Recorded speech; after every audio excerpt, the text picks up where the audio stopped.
So Billy, can you tell me why you were interested in submitting a portrait of Tom?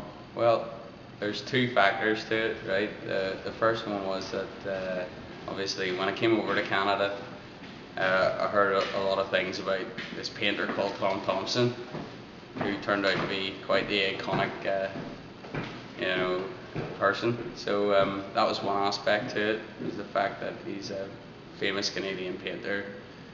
The other aspect was the kind of idea, the challenge, like when I'm painting. It's,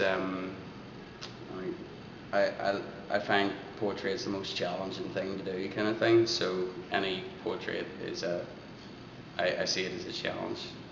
That's Well, you certainly met the challenge with three incredible works here. spot on. Thank you. Can you talk a bit about your medium and materials that you use? Sure. Well, obviously it's done with aerosol spray paint, and use different caps to fade in, cut, and basically create the textures you want with the different caps that are available to you.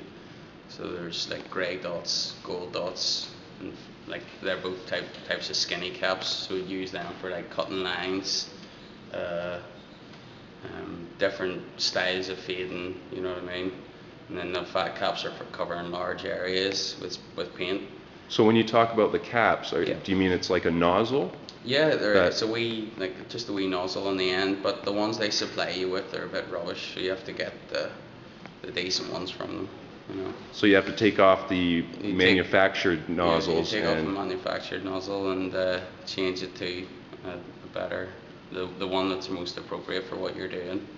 And obviously, because of the size of it, I mean, you could probably cut in without you masking off an area, but I tend to use my hand, like for smaller things, like the head up there. I was using my hand for cutting in the lines and stuff. So yeah, for people not familiar with spray paint, yeah.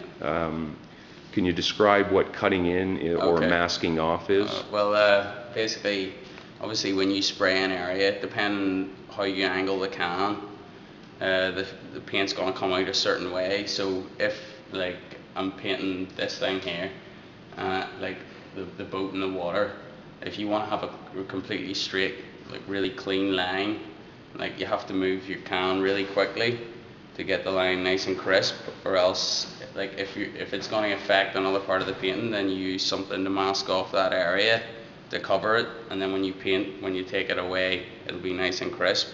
So I like, because I don't like using masking tape, I only ever use my hands.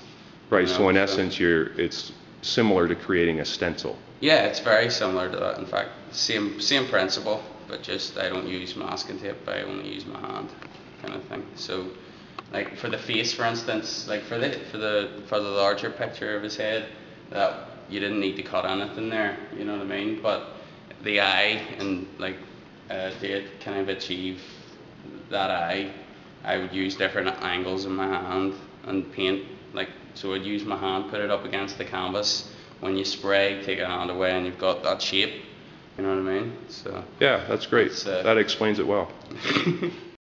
So I notice in your paintings there's a real strong contrast between lights and darks and shades in between. How do you treat that with spray paint? Well, basically, it all comes down to the angle that you hold the can at. So if you have the can pointing face on, then you're going to get a nice, clean, crisp line. If you turn the can at an angle and you spray, then obviously it'll fade off.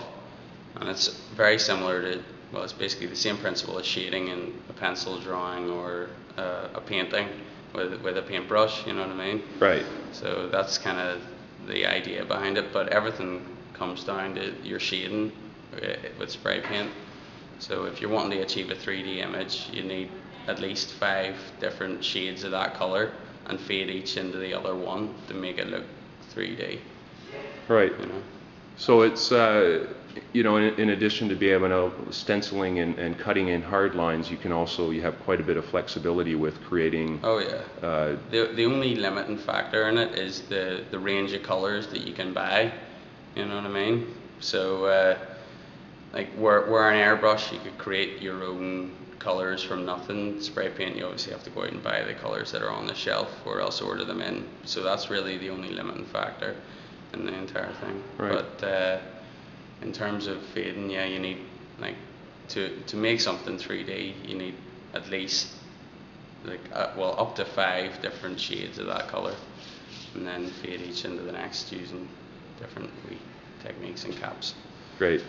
Thanks a lot, Billy. And No worries, man. hopefully we'll see your work in the future again. Okay, dokies.